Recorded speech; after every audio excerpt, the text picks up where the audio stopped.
Hi hello friends, welcome back to my channel. இன்றைக்கி நம்மளோட வீடியோவில் aari work boat neck marking எப்படி பண்ணலான்னு சொல்லிட்டு பார்க்கலாம். ஆல்ரெடி நான் இந்த போட் நெக் மார்க்கிங்க்கு நிறையவே வீடியோஸ் அப்லோட் பண்ணியிருக்கேன். பட் பிகைனர்ஸ்க்கு நிறையவே சின்ன சின்ன டவுட்ஸ் வரதான் செய்யுது.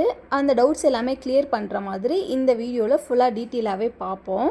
பாருங்கள், நார்மல் ப்ளவுஸை யூஸ் பண்ணி தான் போட் நெக் வந்து மார்க் பண்ண போகிறோம். நம்ம கஸ்டமர் கொடுத்துருக்கிறது இந்த நார்மல் அளவு ப்ளவுஸ் கொடுத்துருக்காங்க. இதை யூஸ் பண்ணி போட் நெக் எப்படி மார்க் பண்ணலாங்கிறத டீட்டெயிலாகவே பார்ப்போம். இந்த அளவு ப்ளவுஸுமே நம்ம ஒர்க் பண்ணி கொடுத்த ப்ளவுஸ் தான், ஒரு 1 இயர் இருக்கும். இப்போது இதவே அளவு ப்ளவுஸாக யூஸ் பண்ணி ஒர்க் பண்ண போகிறோம். இப்போது மார்க்கிங்க்கு தேவையான திங்ஸ் பார்ப்போம். இந்த மாதிரி அளவு ப்ளவுஸ் ப்ளஸ் நம்ம ஒர்க் பண்ண வேண்டிய கிளாத்து, அதுக்கப்புறம் 2 டைப் ஆஃப் ஸ்கேல், அதாவது ஃப்ரெஞ்ச் கர்வ் அப்புறம் ஸ்ட்ரைட் ஸ்கேல், ஒரு மார்க்கிங்க்கு பென்சில் ஆர் சாக் எது வேணால் உங்கள்கிட்ட இருக்கிறது யூஸ் பண்ணிக்கலாம். அப்புறம் மெஷர்மெண்ட் டேப், அப்புறம் ரொம்பவே மெயினாக இந்த மாதிரி கார்பன் ஷீட் தான் வந்து யூஸ் பண்ணுவோம். இதை எப்படி யூஸ் பண்ணுறதுன்னு நான் லாஸ்ட்டில் காமிக்கிறேன். இப்போது அவ்வளோதான். இந்த மெட்டீரியல்ஸ் எடுத்துகிட்டு தான் நான் மார்க்கிங்கே ஸ்டார்ட் பண்ணுவேன். இப்போது மெயின் கிளாத்தை இந்த மாதிரி எடுத்துக்கலாம்.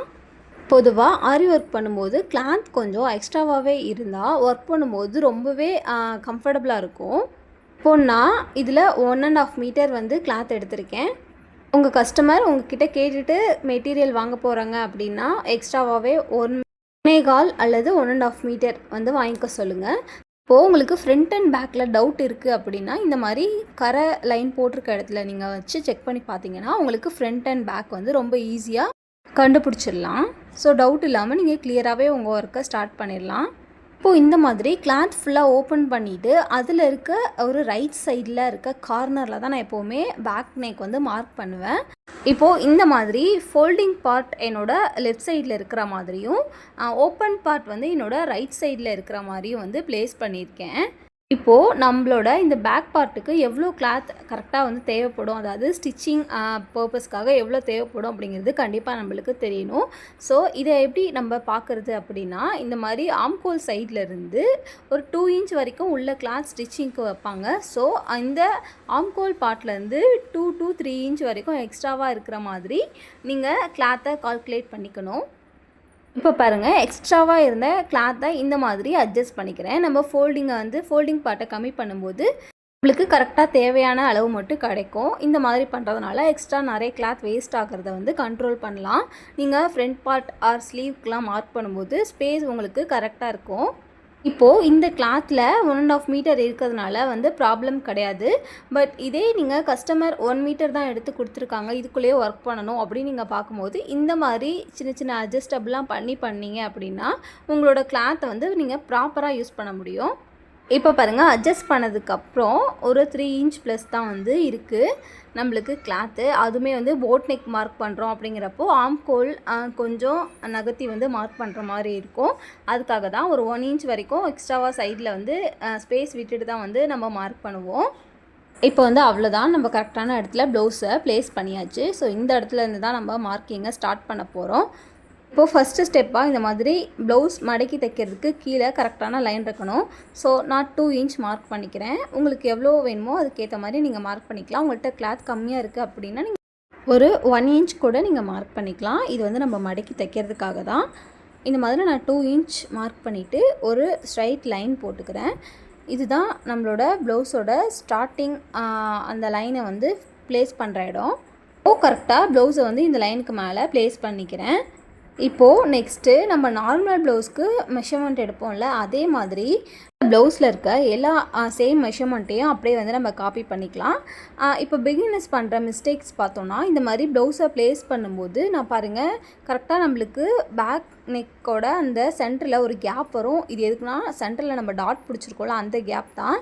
அதை அப்படி வைக்காமல் இவங்க ஸ்ட்ரைட்டாக எடுத்து வைக்கும்போது நம்மளுக்கு மேலே வர ஷோல்ட்ரு வந்து நகர்ந்து போயிடும். நம்ம வந்து அப்படி ப்ளேஸ் பண்ணக்கூடாது. இப்போ நான் காமிச்சிருக்கேன்ல, இந்த மாதிரி தான் வந்து ப்ளவுஸை ப்ளேஸ் பண்ணணும். இப்போது சேம் எக்ஸாக்டாக இருக்க எல்லா மெஷர்மெண்ட்டும் மார்க் பண்ணிகிட்ருக்கேன். நீங்கள் இந்த மாதிரி ஹைட் வைக்கும்போது கண்டிப்பாக டேப் யூஸ் பண்ணி தான் வந்து ஹைட்டை வந்து மார்க் பண்ணிக்கணும். ஏன்னா ப்ளவுஸ் வந்து ஆல்ரெடி போட்டு நிறைய சுருக்கம் இருக்கும். நம்ம என்ன தான் வந்து டைட்டாக பிடிச்சாலும் நம்மளுக்கு கரெக்டான எக்ஸாக்ட் மெஷர்மெண்ட் வந்து கிடைக்காது. வந்து நம்ம ஆரியில் எந்த இடத்துல ப்ராப்ளம் ஆகும்னா, நம்ம ஒர்க்கை கம்ப்ளீட் பண்ணதுக்கப்புறம் ஷோல்டருக்கு சென்டரில் நிறையவே கேப் வந்துடும். நம்ம வந்து ஹைட் கம்மியாக வச்சிட்டோம் அப்படின்னா, அதனால கண்டிப்பாக டேப் யூஸ் பண்ணி ப்ளவுஸோட ஹைட் மட்டும் மார்க் பண்ணிக்கோங்க. இப்போது இந்த மாதிரி கழுத்தோட அகலம் வந்து மார்க் பண்ணிகிட்ருக்கோம். நார்மலாக நம்ம நார்மல் ப்ளவுஸ்க்கு 2.5 to 3 வைப்போம். இப்போ வந்து இவங்களோடதுலேயுமே வந்து 3 தான் இருந்தது. ஸோ அதுலேருந்து நான் 1 inch எக்ஸ்ட்ராவாக ஆட் பண்ணி 4 வச்சுருக்கேன். இதே தான் நார்மல் ப்ளவுஸில் எவ்வளோ இருக்கோ அதுலேருந்து ஒரு 1 inch எக்ஸ்ட்ரா வர மாதிரி மார்க் பண்ணிங்க அப்படின்னா போட் நெக் வந்து ரொம்ப ஈஸியாக நீங்கள் மார்க் பண்ணிடலாம். நம்ம 4 inch மார்க் பண்ணதுலேருந்து எக்ஸ்ட்ராவாக ஒரு 1.5 வரைக்கும் வந்து மார்க் பண்ணிக்கலாம். இது வந்து நம்மளோட ஷோல்டர் ஜாயிண்டிங் பார்ட்டு. அப்புறம் அதே மாதிரி சேம் ஆம்கோல் எங்கே இருந்ததோ அதுலேருந்து ஒரு 1.5 inch எக்ஸ்ட்ராவாக மார்க் பண்ணி இந்த மாதிரி கனெக்டிங் லைன் வந்து ட்ரா பண்ணிக்கலாம். இப்போ வந்து நம்ம ஒர்க் தான் பண்ண போகிறோம். ஸோ எக்ஸாக்டாக நம்மளுக்கு ஆம்கோல் ரவுண்ட் வந்து இப்போ தேவைப்படாது. ஏன்னா நம்ம சென்டரில் மட்டும்தான் ஆரி ஒர்க் பண்ணுவோம். இப்போது இந்த மாதிரி கழுத்து இறக்கம் வந்து மார்க் பண்ணிக்கிறேன். கழுத்து இறக்கத்துக்கு நான் ஒரு 3 inch வைக்கிறேன். நீங்கள் எந்த பேட்டர்னில் ஒர்க் பண்ண போகிறீங்க அப்படின்னாலும் இந்த 3 inch ரொம்ப கரெக்டாகவே இருக்கும். நீங்கள் எவ்வளோ ஒரு பாடி ஷேப்புக்கு நீங்கள் ஒர்க் பண்ணாலுமே இந்த 3 inch கரெக்டாக இருக்கும். இப்போது அகலத்தில் வந்து இதே சேம் 4 inch வந்து மார்க் பண்ணிக்கிறோம். மார்க் பண்ணிவிட்டு இதை கனெக்ட் பண்ணுறதுக்கு இந்த மாதிரி ஒரு லைன் போட்டுக்கிறோம். இந்த 2 லைனையுமே கரெக்டாக ஜாயின் பண்ணிவிட்டு ஃப்ரெஞ்ச் கர்வ் யூஸ் பண்ணி தான் நம்மளோட இந்த சர்க்கிளை வந்து ட்ரா பண்ண போகிறோம். நீங்கள் இப்போ தான் பிகினராக இருக்கீங்க, ஃபஸ்ட் டைமாக போட் நெக் மார்க் பண்ண போகிறீங்க அப்படின்னாலும் கண்டிப்பாக இதை ஃபுல்லாக ஸ்லோவாக வந்து பார்த்துட்டு அதுக்கப்புறம் உங்களோட மார்க்கிங்கை ஸ்டார்ட் பண்ணிங்க அப்படின்னா கண்டிப்பாக ரொம்ப கிளியராக நீங்கள் வந்து அண்டர்ஸ்டாண்ட் பண்ணிவிட்டு உங்களோட போட் நெக் மார்க்கிங் வந்து பர்ஃபெக்டாக வரும். நிறைய பேர் நார்மல் ப்ளவுஸ் வந்து கரெக்டாக மார்க் பண்ணிடுறீங்க. பட் போட் நெக்குங்கிறப்போ ரொம்ப கன்ஃபியூஸ் ஆகுறீங்க. கழுத்துக்கு எவ்வளோ அகலம் வைக்கணும், அப்புறம் எவ்வளோ வந்து லென்த்து வைக்கணும், அதிகமாக வந்து லென்த்து வந்துட்டால் ப்ளவுஸை வந்து யூஸ் பண்ண முடியாது அப்படிங்கிற மாதிரிலாம் நிறையவே டவுட் வருது. இந்த பேசிக் மெஷர்மெண்ட்டை கரெக்டாக கால்குலேட் பண்ணி பண்ணுறீங்க அப்படின்னாலே உங்களோட ப்ளவுஸோட மெஷர்மெண்ட் எதுவுமே மாறாமல் ரொம்ப பர்ஃபெக்டாக உங்களால் ஒர்க் பண்ணி கொடுக்க முடியும். இப்போது இந்த மாதிரி கீழ்பாட்டை வந்து மார்க் பண்ணிடலாம். இதுதான் நம்மளோட கழுத்து இறக்கம் வர பார்ட்டு. ஸோ இந்த இடத்துல எவ்வளோ நீங்கள் அளவு வச்சா உங்களுக்கு கரெக்டான கழுத்து வந்து கிடைக்கும்னு சொல்லிட்டு பார்க்கலாம். ஏன்னா இதில் நம்ம அதிகமாக வச்சிட்டோம் அப்படின்னா ரொம்ப ஓப்பன் இருக்கிற மாதிரி இருக்கும். ரொம்ப கம்மியாக வச்சாலும் டிசைன் கம்ப்ளீட் பண்ணதுக்கப்புறம் ரொம்ப அன்ஈவனாக இருக்கிற மாதிரி இருக்கும். ஸோ இந்த மாதிரி மெஷர்மெண்ட் யூஸ் பண்ணி கண்டிப்பாக மார்க் பண்ணுங்கள். உங்களோட கழுத்து அகலம் வந்து கரெக்டாக செட் ஆகிடும்.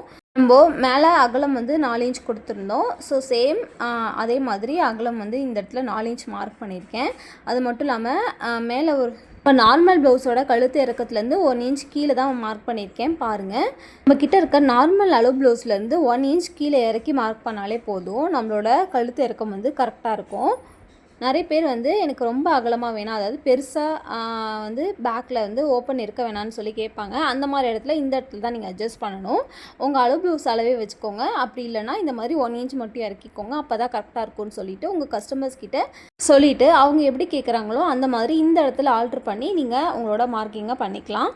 இப்போது இந்த மாதிரி நான் ஒரு பாக்ஸ் வந்து ட்ரா பண்ணி வச்சுருக்கேன். இந்த பாக்ஸில் வந்து சென்டரில் நம்ம டிசைன் பேட்டர்ன் வந்து கொடுக்க போகிறோம். இதுக்கு ஒரு 3 inch ஃபஸ்ட்டு நான் மார்க் பண்ணி பார்க்குறேன். இது என்னோட இந்த அளவுக்கு ரொம்ப ஷார்ட்டாக வர மாதிரி இருந்தது. அதாவது நம்ம பண்ண போகிற டிசைனுக்கு ரொம்ப கம்மியான ஸ்பேஸ் கொடுக்குற மாதிரி இருந்தது. அதனால் நான் 4.25 inch வந்து மார்க் பண்ணிக்கிறேன். மேலேயும் அதே மாதிரி 4.25 inch மார்க் பண்ணிவிட்டு இப்போ பாக்ஸ் கனெக்ட் பண்ணி ட்ரா பண்ணி பார்ப்போம் எப்படி ப்ளவுஸ்க்கு செட் ஆகுதுன்னு சொல்லிட்டு. ஏன்னா இந்த அளவு ப்ளவுஸில் கஸ்டமர்னால் இறக்கமாகவே வந்து ப்ளவுஸ் ஸ்டிச் பண்ணியிருக்காங்க. ஸோ அவங்களுக்கு இந்த மாதிரி டிசைனை கொடுத்தா தான் கரெக்டாக இந்த ப்ளவுஸில் செட் ஆகும். உங்ககிட்ட ப்ளவுஸ் கொடுக்குறவங்க எனக்கு ரொம்ப அகலமாக பெருசாக வந்து நெக் வேண்டான்னு சொன்னாங்க அப்படின்னா நீங்கள் சேம் மேலே கொடுத்துருக்க 4 inch கீழேயும் கொடுத்து, பட் எனக்கு கொஞ்சம் டிசைனுக்கு செட் ஆகிற மாதிரி கொஞ்சம் அகலம் வேணும் அப்படிங்கிறனால நான் வந்து சேஞ்ச் பண்ணிக்கிட்டேன். அதே மாதிரி ஒரு 2.5 inchக்கு இந்த மாதிரி மார்க் பண்ணிவிட்டு டாட்ஸ் வந்து கொடுத்துருக்கேன் பாருங்கள். இப்போ இந்த டாட்ஸை கனெக்ட் பண்ணிட்டோம் அப்படின்னா நம்மளோட பேட்டர்ன் ரெடி. இதுக்கு வந்து 2 கர்வ் இருக்கிற மாதிரி டிசைன் தான் நம்ம கஸ்டமர் செலக்ட் பண்ணியிருக்காங்க. போட் நெக் வச்சு பேக்கில் இந்த மாதிரி கோபுரம் பேட்டர்ன் வேணும்னு சொல்லி அவங்க சொல்லியிருந்தாங்க. அதுக்காக தான் நம்ம இந்த மார்க்கிங்கை பண்ணிகிட்ருக்கோம்.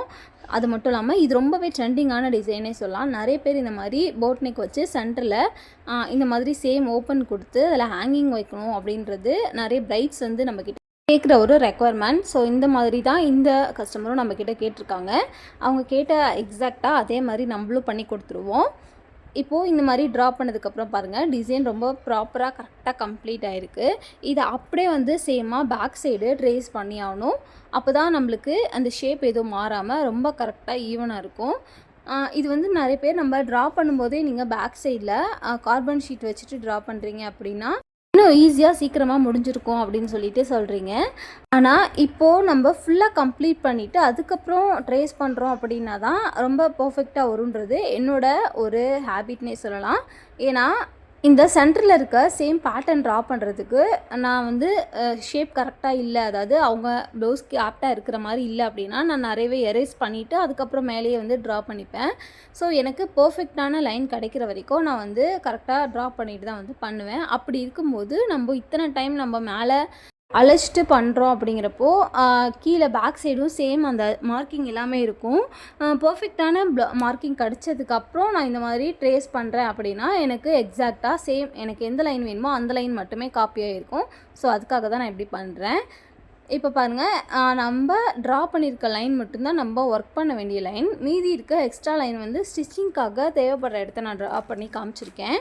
இப்போது அடியில் இந்த மாதிரி கார்பன் ஷீட் வச்சுட்டு உங்ககிட்ட ஏதாவது ஷார்ப்பான டிப் இருக்கிற இந்த மாதிரி ஏதாவது பொருள் வந்து நீங்கள் யூஸ் பண்ணிக்கலாம். நான் வந்து ஸ்கேலோட பேக் சைடு தான் யூஸ் பண்ணி இந்த ட்ரேசிங் வந்து பண்ணிகிட்ருக்கேன். இதுக்குன்னே நிறைய மெட்டீரியல் வந்து ஷாப்பில் அவைலபிளாக இருக்குது. அதாவது நம்ம இந்த மாதிரி ட்ரேஸ் பண்ணுறதுக்குன்னே நிறைய மெட்டீரியல்ஸ்லாம் இருக்குது. பட் நான் வந்து என்னோட ஒர்க்கை ஸ்டார்ட் பண்ணதுலேருந்தே இந்த மெத்தட் தான் யூஸ் பண்ணிகிட்ருக்கேன். ஸோ அப்படி இருக்கும்போது எனக்கு இதுவே ரொம்ப கன்வீனியண்ட்டாக இருக்குது. அதனால் இதுக்குன்னு தனியாக பொருள் எதுவுமே நான் இன்னும் வந்து வாங்கி ஏதாவது யூஸ் பண்ணி பார்த்தேன் அப்படின்னா கண்டிப்பாக உங்ககிட்டயும் ஷேர் பண்ணுறேன். இப்போது இந்த மாதிரி நம்ம மார்க் பண்ண எல்லா இடத்துலையுமே கார்பன் ஷீட்டை அட்ஜஸ்ட் பண்ணி இந்த மாதிரி வந்து நான் லைன் போட்டு எடுத்துக்கிறேன். அப்படியே பாருங்கள், எக்ஸாக்டாக நம்மளுக்கு சேம் மெஷர்மெண்ட் பேக் சைடும் காப்பி ஆகிடும். இந்த டிசைனை பொறுத்த வரைக்கும் மெயினாக நம்ம சென்டரில் வர இடத்துல தான் வந்து ஒர்க் பண்ண போகிறோம். எக்ஸ்ட்ராவாக நம்ம இந்த மாதிரி லைன் போட்டுறதெல்லாம் புட்டாஸ் அந்த மாதிரி மார்க்கிங்லாம் பண்ணும்போது புட்டாஸ் எதுவும் நம்மள ப்ளவுஸோட அவுட்டர் லைனுக்கு போயிடக்கூடாது. அதுக்காக தான் இந்த மாதிரி ப்ளவுஸோட ஃபுல் லைனுமே வந்து நம்ம ட்ரா பண்ணிக்கிறோம். இப்போ பாருங்கள் எவ்வளோ எக்ஸாக்டாக நம்மளுக்கு சென்டரில் இந்த லைன் கிடச்சிருக்குன்னு சொல்லிட்டு ரொம்பவே எக்ஸாக்டாக நம்மளோட மார்க்கிங் வந்து பர்ஃபெக்டாக கிடச்சிருக்கு. இதுக்கு மேலே கரெக்டாக நம்ம ஒர்க் பண்ணும்போது நம்மளோட ப்ளவுஸோட ஃபினிஷிங்கும் ரொம்ப பக்காவாக வந்து வந்துடும். இந்த ப்ளவுஸோட கழுத்து இறக்கம் அகலம் எல்லாமே ரொம்ப பர்ஃபெக்டாக வந்து செட் ஆகிருக்கு. ரொம்ப ஈஸியான மெத்தடில் ரொம்ப பர்ஃபெக்டாக எப்படி மார்க் பண்ணுறதுன்னு சொல்லிட்டு இந்த வீடியோவில் நான் டீட்டெயிலாகவே சொல்லியிருந்தேன்னு நினைக்கிறேன். இந்த வீடியோ உண்மையாலுமே உங்களுக்கு யூஸ்ஃபுல்லாக இருக்குன்னு நினச்சிங்கன்னா கண்டிப்பாக எனக்கு கமெண்ட் பண்ணுங்கள் யூஸ்ஃபுல்லாக இருக்குன்னு சொல்லிட்டு. எனக்கு இந்த மாதிரி நீங்கள் பண்ணுற ஒவ்வொரு கமெண்ட்டுமே ரொம்ப மோட்டிவேஷனாக இருக்கும். இந்த மாதிரி நெக்ஸ்ட் என்ன யூஸ்ஃபுல் வீடியோ வேணும் அப்படிங்கிறதையுமே எனக்கு வந்து கமெண்ட் பண்ணுங்கள். பாய். நெக்ஸ்ட்டு 6 இன்ஃபர்மேட்டிவ் வீடியோவில் பார்க்கலாம்.